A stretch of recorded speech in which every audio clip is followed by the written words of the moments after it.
Secretary Rumsfeld and Deputy Secretary Wolfowitz. I went downstairs just to say hello to some of the people on the joint staff who used to work for me, and one of the generals called me and he said, "Sir, you got to come in. You got to come in and talk to me a second." I said, "Well, you're too busy." He said, "No." He says, "We've made the decision. We're going to war with Iraq." This was on or about the 20th of September. I said, "We're going to war with Iraq. Why?" He said, "I don't know." He said, "I guess they don't know what else to do."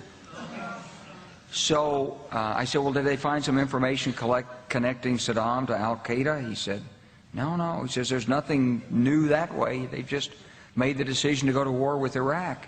He said, "I guess it's like we don't know what to do about terrorists, but we've got a good military and we can take down governments." And he said, "I guess if the only tool you have is a hammer, every problem has to look like a nail."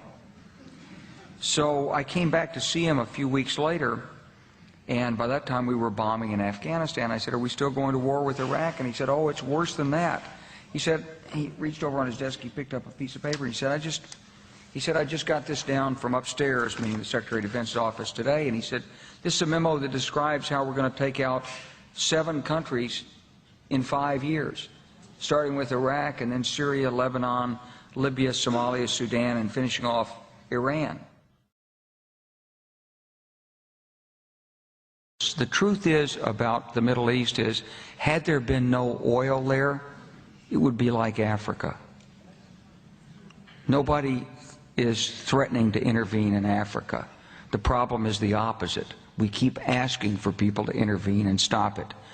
And there's no question that the presence of petroleum throughout the region has sparked great power involvement.